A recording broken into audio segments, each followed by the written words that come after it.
what we do with these sessions is that we go around the country, virtually speaking, and we talk to activists, some of whom have had a chance to have their say, others not at all, and the idea really is to kind of have a kind of the type of chat that you would have down the pub, with very casually and kind of open-ended discussion. I kind of have some questions in mind which I'll be asking, but we may end up going through about 2 or 3 of them and then falling in a completely different conversation, and that's absolutely fine. Occasionally, what's quite nice on this program is just to do a bit of a historical kind of program. And tonight we're going to look at some very recent history, going back to 2015 and the Jeremy Corbyn leadership campaign in the first one. I'm very much of the mind that it was a huge collective effort. So many thousands of people were actually involved in that campaign. I was very much kind of like at the heart of it. I was doing social media for Jeremy, so I saw a lot of it, and that collective effort. But each one of those thousands of people is also an individual who put their kind of heart and soul into the campaign, and tonight is kind of like exploring some of that. Margaret Mead once said that you should never doubt what a small group of thoughtful, committed citizens can a small group of thoughtful, committed citizens can change the world. Indeed, it's the only thing that ever has. And I quite like that. And I do think it's good to remember that groups of individuals can achieve when they put their mind to it. So tonight we have 3 such individuals who have contributed and chronicled the events of the Corbyn campaign. First, we have Michelle Ryan, and she's one of a small group of people, could be said to have started it all off really in 2015 with a petition for an anti-austerity candidate for the Labour leadership election. I'm kind of let Shelley talk a bit about that in the next few minutes, but it's just worth bearing in mind the amount of work that goes into something like that. So organising, bringing people together, getting the messages out, and is an enormous bit of a really important part of the campaign. It's also worth pointing out that Shelley, since 2015, has been a kind of really leading voice, especially on Twitter, and played a huge part in the kind of Corbyn leadership as well. And you should follow her on Shellyreen99, and she also writes an amazing blog, Turning the Tide, and occasionally for the Morning Star, and again as well. So welcome, Shelley. It's really good to have you on. Just on that point there about collective versus individual, I know you're not a self-publicist and you don't seek it, but it is kind of important also to value people's individual contributions, isn't it? Yeah. I also think as well, one of the wonderful things about the Jeremy Corbyn campaign was how it brought people to the fore who weren't natural sort of leaders, the sort of people that would normally stand up at a CLP meeting and speak. Social media gave a platform to shy people like me, gave us a chance to engage politically, and so that meant no one was left out. Yeah. It wasn't just the people who were confident enough to speak at rallies. Yeah, it was the people tweeting and the people posting on Facebook and starting Facebook groups, and all the ways that we've campaigned online. I think that's been a hugely important thing. I think that's been a watershed moment, for organising. I know real life organising is really important, but not everyone's comfortable, speaking in public and interacting. Some people are very introverted like me, or suffer with conditions like autism that make it difficult for them to, maybe speak in public, make them feel anxious. So, it gives us a chance, people like us who tend toward being quiet and kind of sitting at the back of the room, to come forward and play a role. I think that's been pretty incredible.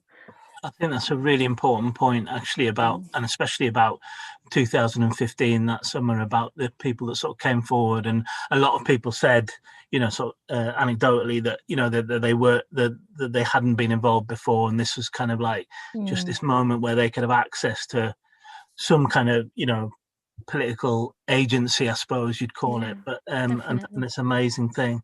What are you drinking tonight, by the way, Sean? I'm drinking ginger cordial. Ginger cordial. Oh, I stopped drinking in 2017. Right. So this is my go-to evening tipple now. Very nice. Lovely. Well, it's really good to have you on. And then we have Mary Partington. I've known Mary for a long time, and she was around well before the Corbyn leadership campaign, organising on the Labour left, as various roles, working for John McDonnell, which you can tell us about, obviously, and for the Shadow Treasury team. She now works for Afsana Begum, and I think she does some work for Bell Ribeiro Addy as well, two fantastic new MPs. And I should say that it's absolutely brilliant to have worked with Mary on the court leadership campaign as well, because one of the things she did was these amazing graphics, and I've used them as examples of what the campaign was all about, and hopefully we'll talk about this a bit. But she did these kind of quite psychedelic but brilliant graphics that I think people will know if they see them. It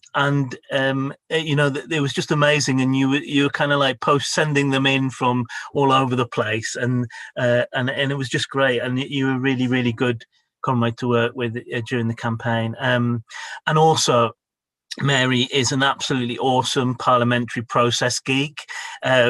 So many times I've kind of been on the phone to her or texted her to ask her some bits of, bizarre Palace of Varieties technical jargon or something like that.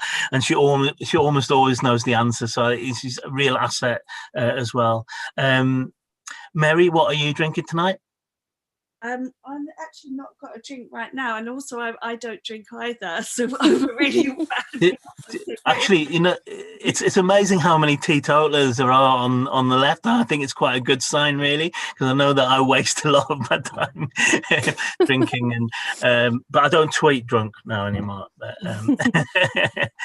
it's really good to have you on, Mary, and I really, really appreciate it. And we'll look forward to hearing about your part in the campaign.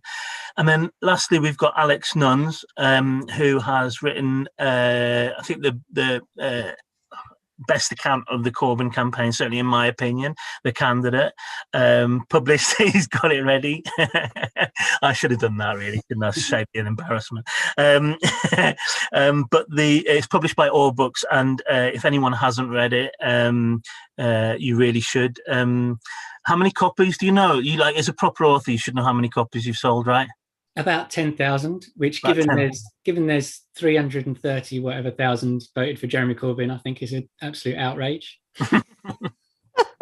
It is. It's always disappointing when you look at actual book sales, though, because you can't be beaten down by that. It's still a huge amount of people that have read it, and obviously it had huge kind of kudos as well across the movement. But I do think that people should buy it, or you can get it on Kindle and stuff like that as well, can't you? Yeah. You can. But buy it from a radical bookshop, obviously. But also Alex has been gainfully employed as Corbyn's speechwriter for a time before December 2019. And also Alex is in a band that no one can ever remember the name of. And I noticed actually on your Facebook when I was looking earlier that somebody had asked and you just hadn't answered, which is probably because you've not had time to go on Facebook. But you need to tell us now, what was the name of the band you were on? Well, I was in loads of bands. The most recent one was Charlie and the Band of Demons.